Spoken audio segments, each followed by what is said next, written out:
Crime Fighters, the searchlight on crime and... What's the name you say? Yoruba? Isoko. Well, Isoko from where? Zero? With all the trouble in your place, what have you doing to stop them? I hear your traditional ruler, ex-traditional ruler, has been arrested too. Yeah. Abuja. No, the current one. Is it the current one? Yes. Why? There were some allegations about some guns that he has no hand in. So, Opposite phoned me to say he has gone to Abuja to... Rolling. Okay, sir. For the benefit of our viewers back home in Lagos, would like you to graciously introduce yourself. You want me to introduce myself? Yes, sir. Well, I'm Chief Dr. Edwin Clarke, former Federal Minister of Information and former Senator of the Second Republic under Shagari. And I was also the Pro-Chancellor, the first Pro-Chancellor of the University of Benin for 5 years, Chairman of the Governing Council of the University of Benin. I was also the Pro-Chancellor, first Pro-Chancellor of the Federal University of Technology, Mina. So, I'm a community leader, what you may call elder statesman. So, thank you. And I'm the chairman of the Izon Interactive Assembly. Yes, which comprises of 6 states, members from 6 states, beginning from Ondo, Edo, Delta, Bayelsa, Rivers, and Akwa Ibom, where the job people live. Yes. So do you want anything more from me? The resume is already intimidating, so let's leave it at that. Yes, thank you. Okay. But before then, you know, I was State Commissioner for Education in Midwest State. I was State Commissioner for Finance, Midwest State. Yes. Thank you, sir. We want to begin by asking you what your relationship is with other tribes in Delta State. And as a follow-up to that, I would also want to ask what you've been doing to ensure that the crisis in Warri and environs does not repeat itself again. Well, thank you very much. No one man is an island by himself. We have to live with others in the community. And I remember reading something in those days when I was a schoolboy. There was a poem, Abob and Adam, with his tribe increase. And I woke one night in a deep dream of peace and saw within the light an angel writing a book of gold and said, "What are you writing?" An angel answered, "I'm writing down the names of for whom the love of God has blessed." And the man asked, "Is my name one?" He said, "No." The angel said, "Nay, then write down my name as one who loves his neighbor." And the angel wrote and vanished. The following night it came, and Abob and Adam asked him, "Is my name written down as one who loves his neighbor?" The angel answered, "Not only that, but your name topped the list of those whom the love of God has blessed." So, if you are a true Christian, you must love your people. Love the people around you. I have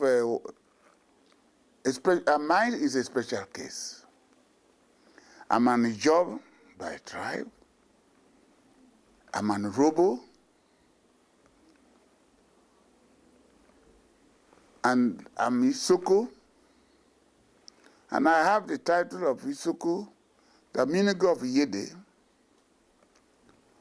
And I'm a Shekere.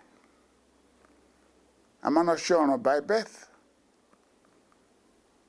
And I can count up to six generations in the Shekiri, Urobo or Isoko.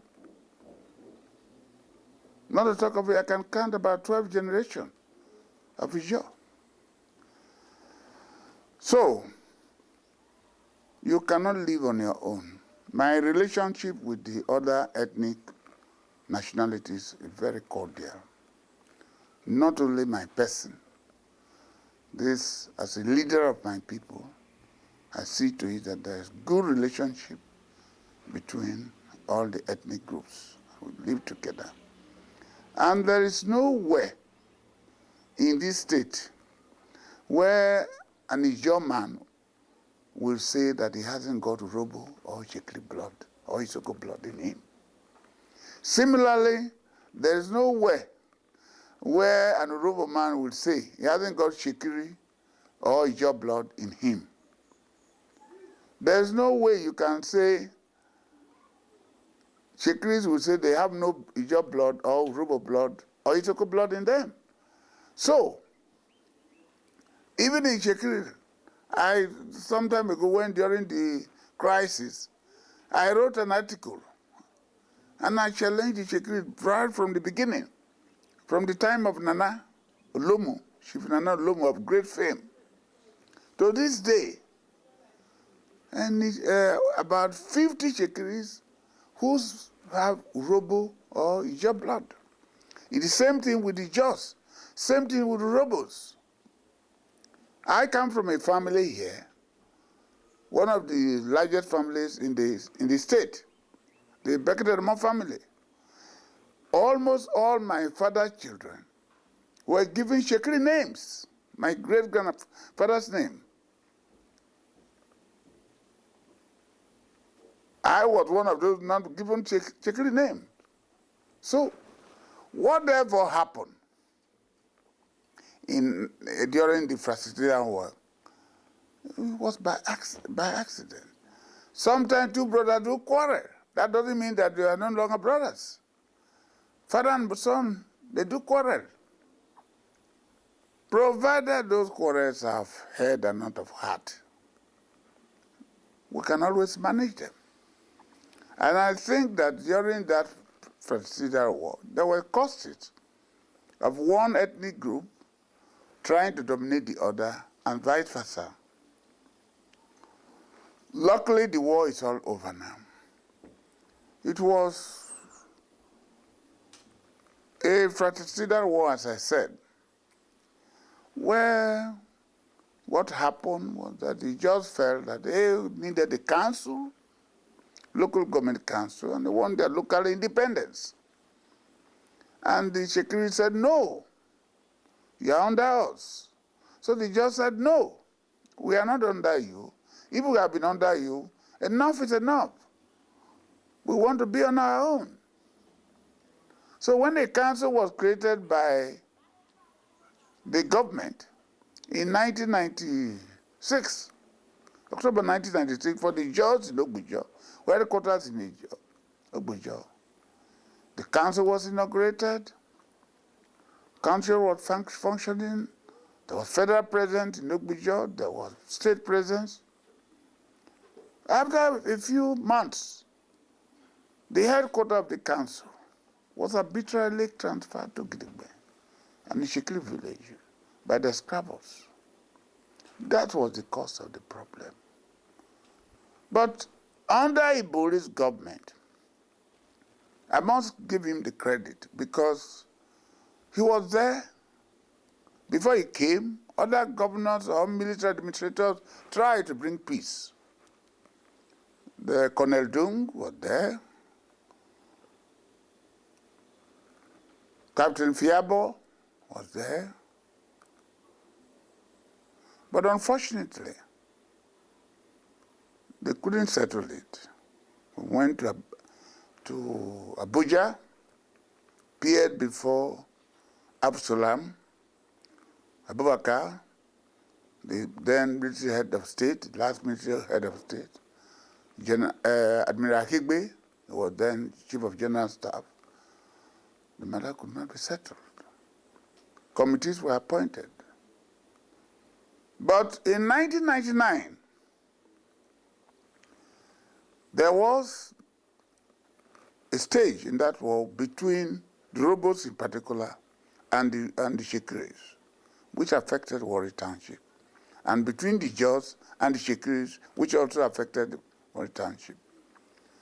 I led a delegation which included Senator Kilo of Bayelsa State, former governor of Rivers State, Senator Brume, Fred Brume, representing the Robos at the time, Chief Wellington Okreka, Chief Biakbara. They accompanied me to see Mr. President in Abuja. At that time, Mr. President had not been sworn in. No, he had been sworn in, but there were no ministers. So he said, go back and I will talk to your governor to set up a committee to discuss it, to find peace. And that's how, when we came back, the governor then appointed a committee of 3 elders and 2 youths of Shikiri, of Ijov, and Robos. We discussed several times, we disagreed. I headed the Ijov delegation. Late Justice Atake, Franklin Atake, headed the Shikiri group. And Chief Benjamin Okumagba headed the Robo group. And it was finally agreed that the first thing to do was to relocate the headquarters back to Ogbujo. And he boldly did that. That was the beginning of peace in the area. So many other things were done to bring peace to the area. And we went several times, as I told you, to Abuja, Asaba, and so on. But you see, then Ibori has been maintaining the peace. And he set up several peace meetings. There was a time we also went to Abuja to see Mr. President. He invited 7 from the Jaws, the Shekiris, and the Robos. We met, and that led up to the setting up of the Danjuma Committee, Peace Committee, which met, which discussed, held a consultation with others, moved down to Warri, to Asaba. But up to now, the report has not been given.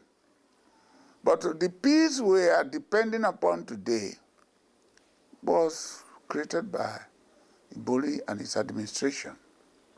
I remember once he came all the way from Asaba to stay in Warri for at least 2 weeks to see whether the peace. So was visiting the villages, the Jaws, the Shekiris villages. So peace has returned. He created what we called development committees, which brought government very close to the people. I only hope that those committees will be well funded to touch the heart of the people in their various areas. And I believe that for peace to reign permanently in the Delta, there must be what we call justice, equity, and fair play to reign in the area. A situation whereby all the ethnic groups in the area are equal.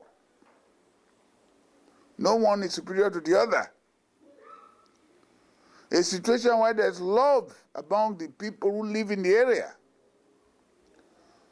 Because the Shekiri man cannot do without a Robo or a Ijog girl. The Ijog man cannot do the same thing without Shekiri or so. So the peace we are enjoying today has come to stay. And another way of doing it is to see that the youths who have been causing the who have been causing piracy and kidnapping, vandalization of pipeline, are also brought into the peace forum, what I mean by into the peace fold. And by so doing, you have to give them jobs. If these people, the youths are given jobs, nobody who is working in a factory will jump into the street to parade or demonstrate if he has no other cause to do so. So the boys and the girls, they need what we call empowerment.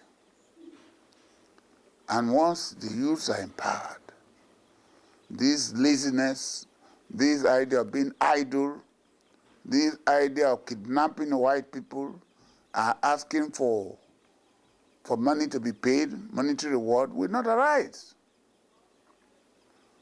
And the federal government has a bigger role to play. It's not enough to establish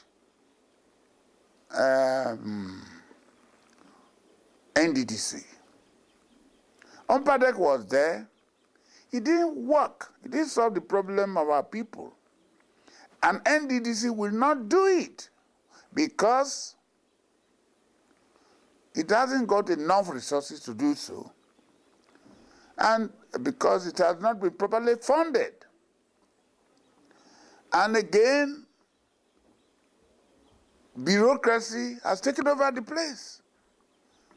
So I believe that if the place is properly funded and corruption and other vices are reduced, then they can do their job. But they should not be a replacement for the federal government. Every year the federal government brings out budget. But for some time now we have not been seeing major projects in the area. Mr. President told me recently that this year the Warri-Port Harcourt Road will be dual lights. And I thanked him, and I was happy, congratulated him. So all we are trying to say is that the most important economic road in Nigeria is between Warri and Port Harcourt, which contains about 26 bridges. Unless that road is widened, I've observed on 2 or 3 occasions where 2 trailers, one coming from Port Harcourt, one coming from Warri, blocked the road because none of them could give way to the other because of the narrowness of the road. Look at there's need to complete the Benin-Warri dual carriageway, which was started about 20-something years ago, in 1982. So these are some of the things. The people are educated. They see what is going on today in other parts of this country. I overheard the governor of Ogun State saying that they have 10 universities. It's a smaller state than our own. They have 10 universities, both private and government. They have dual carriageways running from Ikeja to Ota, from Ota to Abeokuta. The Ife-Ibadan Road dual carriageway was started after that of Benin-Warri. It had been completed long ago and being used. The Abuja-Kaduna-Kano was started at a time when Benin-Warri had been started. It has now been used. And now they've started the dual carriageway from Abuja to Akwanga in Nasarawa State, Ibadan to Ilori. Yet the people who have the resources that feed this country have nothing to show for it. So if you are going to reduce tension, have permanent peace in the area, some of these things have to be done. The other day, Abacha wanted to be president of Nigeria, civilian president of Nigeria, and he ordered for a 2 million men march in Abuja. People, boys from the jaw, Shekiris and other Delta people went. And when they saw Abuja, they came over. That's the beginning of the trouble in the Niger Delta. That their money has been used in building bridges across land. You build bridges across river. So, for example, in your nation, there's no tertiary institution, no college of education, no polytechnic, no campus of any university. And yet, we produce the largest amount of oil with the Shekiris. So there's need to empower the people, open up the area. The 13% derivation fund from the federal government must be used. But 75% should be used in the area which produces the oil. And let them see for themselves. So, the peace has started. It's unfortunate the recent kidnap must have shaken everybody. But as I can assure you, we'll continue to educate the boys. There should be peace. Warri should return to his glorious position. When Warri was a second-class township, Ibadan and other places were third-class townships. Port Harcourt was founded in 1912, when Warri was already a second-class township. Compare Warri with Port Harcourt today. What have you seen? So I'm also using the opportunity to appeal to the Delta people, not only to support the government to do more for them, but also to support the federal government. Give the oil companies a chance. And I would love to appeal to the oil companies to keep to the MOUs they signed with the host communities. I've been receiving a series of problems, complaints and so on. And no materialization will solve the problem. The peace in the world is not reigning because there are military people there. Our area is the only over-materialized area in the whole country. And the people do agitate. It aggravates them. So, federal government should pay more attention to the problems of the Niger Delta people, Delta State in particular, and see what could be done.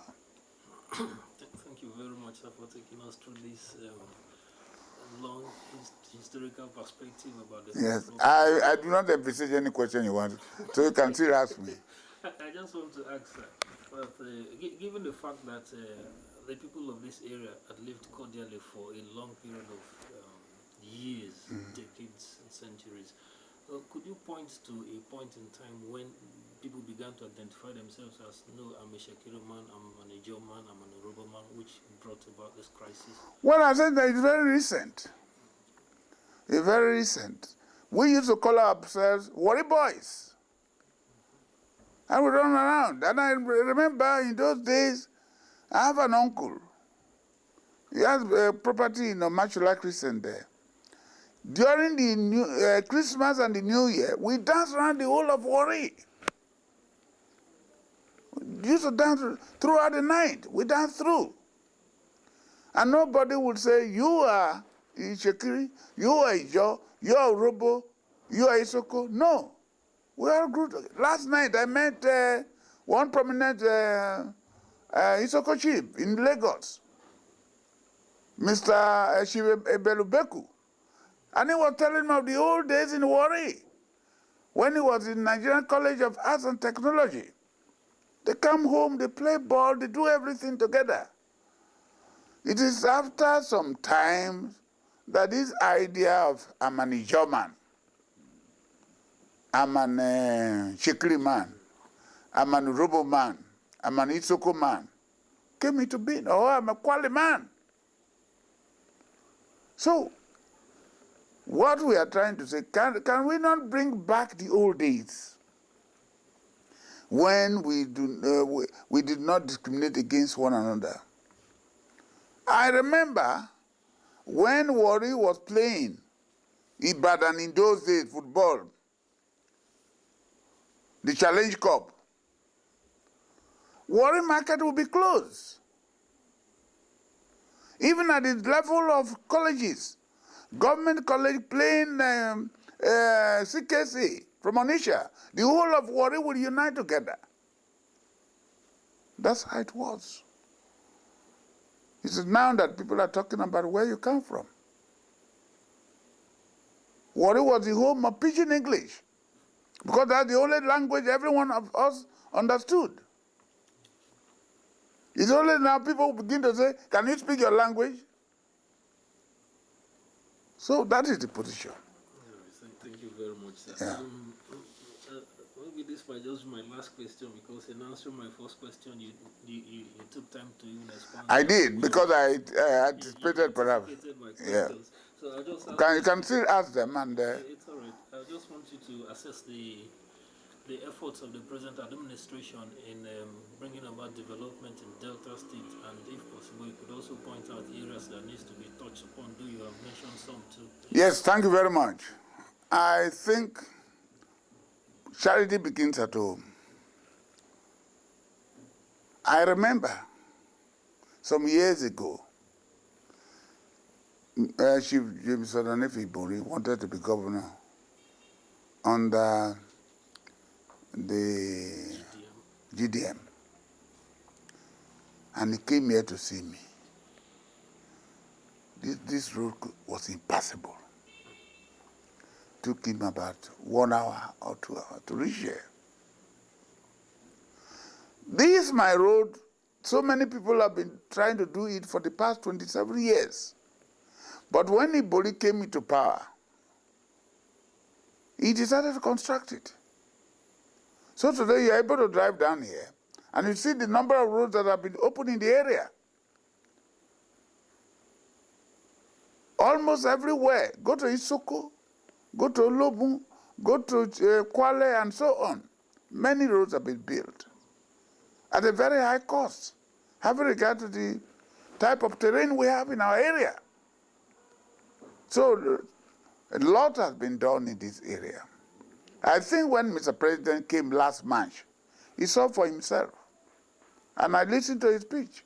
And you know, Chief Obasanjo doesn't flatter anybody. He calls a spade like some of us do. The Bomadi Bridge, which was built for about 4.8 billion, will open up the riverine area when the road is completed. What remains now to be done is to see that the road from Ojobo to Bomadi, from Bomadi to Bekebo is constructed. I hear they are doing something about it. NDDC is doing one side, the government of Delta State is doing the other side. That will open up trade, open up the area socially and otherwise. And you go to Madino. There was a bridge which Ambade was constructing. This government finished it. Today you can go to Madino. And from Madino it could be constructed further. Then you have other bridges, like the Ase Bridge. Today you can drive to Abo, no problem. So the development has been spread evenly among the people. But there's one thing I've always reminded him that he has not done. He must do it for us before he goes. The Ijaw people have no tertiary institution. no college of education, no polytechnics, no faculty. Every other area has, ethnic group has. So we are now saying that without education, nobody can progress. So if you have a tertiary institution in the heart of the Jaw land, it will educate the people. More people will move from other places to join them. And the Jaw people will grow up as part of Nigeria.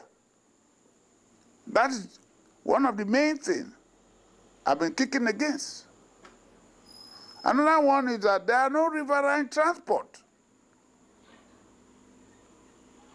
In those days, we used to have the Nigerian Marine boats, big boats, traveling from Warri to Agbere, to Patani, carrying passengers. Today, there are no such boats. Transport is so difficult in the Jaw area, to the extent that from one village to the other, you pay over 700 naira. Because of that, the cost of fuel is very costly in an area where the crude oil is produced. I think these are some of the problems I still believe that the government should tackle. And thirdly, as I mentioned, the people who live in the riverine area want proper development. There should be a reclamation of their towns and villages, building of foreshore walls, tackling erosion in the area. So these are some of the things I believe that building new towns in the area is not a difficult thing. Building new towns. And the oil company should be asked to do so. They were building a new Ogboro town in Madaho, for which the government said that the sum of 250 million naira had been paid. That's not enough. Chevron should be asked to complete that community. I used to know Borodo in those days, Shekiri village. Was big, but today it has been washed away by the seaside. So, but you see the Chevron aspect of the town, there's plenty of light, plenty of water, everything. Chevron operates in Shekelaway, Opama, until a contractor was asked to build a water work in Shekelaway. There's no water for the people to drink. They now drink the dirty water provided by the oil company for their own operation. These are some of the things. So, by building more dual carriageway, for which I congratulate the government, what is changing? What should be restored to what it used to be in the past? I think these are some of the things. And the government should be able to put up some industrial projects to empower the youths. And to bring money. A situation whereby resource control is not known in our own area, but places like Ogun State practice resource control in our own area. So, and for the government is doing its best. That brought a lot of things to the people. You can move from place to place now. And no one is satisfied. Like Oliver Twist, people will continue to ask for more. Yeah. Thank you very much, sir. It's been a great pleasure meeting with you face to face and having Thank the you. opportunity to interview an elder statesman like you. Thank you very much. Thank you very much, sir. Thank you. Brendo, thank you. I hope you satisfied everything.